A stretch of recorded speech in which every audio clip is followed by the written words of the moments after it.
안녕하세요. 우리 뉴프런트교회 성도 여러분, 월요일 오분 아침 묵상 오신 거 환영합니다. 자, 오늘은 여호와 라파라는 제목으로 출애굽기 말씀 계속해서 나누겠습니다.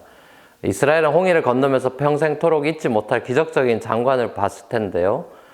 바다를 마른 땅같이 건너면서 물구경 실컷 하면서 홍해를 빠져나왔고, 모세는 노래를 지어서 백성들하고 함께 부르면서 주님을 찬송하고, 또 미리암과 여인들은 소고치면서 춤추면서 주님을 찬양했습니다.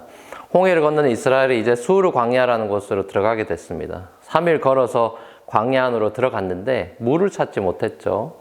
그러다가 마침내 마라라는 곳에 이르러서 물을 발견했는데 마셔보니까 물이 써가지고 다시 말하면 마실 수 없는 물 상태라서 더 절망했습니다. 그래서 이스라엘 백성들이 모세한테 찾아가서 불평합니다. 우리가 이 광야에서 뭘 마실 수 있단 말이냐 막 따집니다. 그래서 모세가 하나님께 부르짖었고 하나님께서는 나무 한 그루를 보여주셨죠. 모세가 그 나뭇가지를 꺾어가지고 물에 던지니까 쓴물이 단물로 변했습니다. 출애굽한 이스라엘 백성들은 영적으로 본다면 갓 태어난 영아죠. 이집트에 내린 10가지 재앙들이나 홍해 기적을 봤다고 해서 이 사람들의 믿음이 단단해져 있지는 않다라는 말이죠. 자, 이 표적들은 하나님의 권능과 영광을 보여준 것들이지만 이스라엘의 믿음은 표적들로 견고해지지는 않는 거죠. 이건 이 땅에 오셔서 수많은 표적들을 보여주신 예수님께서 하셨던 말씀이기도 합니다. 예수님이 가나 혼인잔치에서 물이 포도주로 변하게 하신 첫 번째 표적부터 해가지고 수많은 표적들을 제자들한테 보여줬죠. 근데 이 제자들의 믿음은 여전히 영아 수준이었습니다. 항상 이들은 믿음이 적은 자들아라는 책망을 들어야 했었죠. 예수님께서 오병이어의 표적들을 사람들에게 보여주시고 나니까 사람들이 막 강 건너까지 쫓아왔죠. 그 무리의 사람들이 예수님을 열심히 찾아온 이유가 표적을 봤기 때문이 아니라 빵을 먹고 너희가 배불렀기 때문이다. 예수님이 지적하셨는데요. 자, 이게 무슨 말씀입니까? 예수님께서 오병이어 표적을 보여주신 것은 말 그대로 표적이 가리키는 본질을 보라는 건데 이 사람들은 표적 자체에 집중하면서 빵 더 달라고 하는 거죠. 마치 갓 태어난 아기가 엄마와의 인격적인 사랑에 관계없이 엄마한테 우유만 빨리 달라고 우는 것하고 똑같은 겁니다.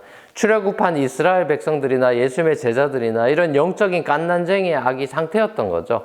이들은 하나님과의 관계를 원하는 것이 아니라 하나님이 보여주시는 표적이나 먹고 살 빵이나 마실 물만을 원하고 있는 거죠. 쉽게 말하면 본능에 충실한 삶을 살고 있는 것입니다. 자신의 육체만을 위한 그런 삶을 추구하고 있는 모습인 거죠. 자, 하지만 하나님은 출애굽한 이스라엘이나 예수님의 제자들이 이런 영적인 갓난쟁이 상태에 머물러 있는 걸 원치 않으시는 거죠. 이들이 자라가기를 원하십니다. 쓴물이 단물로 변했듯이 이 사람들의 인생이 변화되기를 원하셨던 거죠. 오늘 본문에서도 하나님은 이스라엘의 치료자가 되실 거다 이렇게 약속하시는데요. 본문을 자세히 보면은 이스라엘이 하나님 말씀 잘 들으면 어떤 질병도 없을 거다 이렇게 말씀하시지 않습니까? 그래 놓고서 바로 이어서 내가 너희를 치료하는 하나님이다 이렇게 말씀하시죠. 질병이 없으면 치료하실 필요가 없을 텐데 이렇게 말씀하신 이유가 도대체 뭐겠습니까?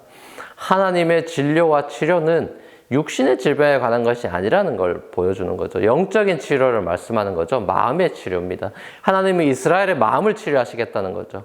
불평하고 원망하는 이런 유치한 수준에서 어떤 상황에서도 감사하고 찬양하는 그런 믿음의 사람으로 치료하시겠다 이 소리죠. 그리고 이 치료 과정에 필요한 처방전이 바로 하나님의 말씀에 대한 순종입니다. 하나님께서는 우리를 말씀으로 치유하시죠. 그리고 나서 오늘 본문에도 나왔듯이 쓴물이 있는 마라에서 단물이 있는 엘림으로 환경을 바꾸어 주시죠. 12개의 샘물과 70개의 종려나무는 완전수죠. 앞으로 완전한 안식이 주어질 가나안을 상징하는 겁니다. 광야를 지나서 가나안으로 인도하시는 하나님의 완성된 드라마의 미리 보기인 셈이죠. 사랑하는 우리 뉴프런트교회 성도 여러분, 치료하시는 하나님, 여호와 라파의 하나님은 저와 여러분을 치료하십니다. 하나님의 모든 말씀을 순종하신 예수님께서 우리 마음의 나뭇가지처럼 자신을 던지셔서 우리의 마음의 쓴물을 단물로 바꾸셨습니다. 예수님이 우리의 좋은 치료자 여호와 라파가 되셨습니다. 우리를 마라에서 엘림으로 죽음에서 생명으로 인도하셨습니다. 그러니 오늘 하루도 어떤 상황 속에서도 원망하고 불평하는 어린아이가 아니라 감사하고 찬양하는 믿음의 사람으로 살아가고 또 자라가는 저와 여러분의 삶이 되기를 우리 주님의 이름으로 간절히 축원합니다. 같이 한번 기도하시겠습니다.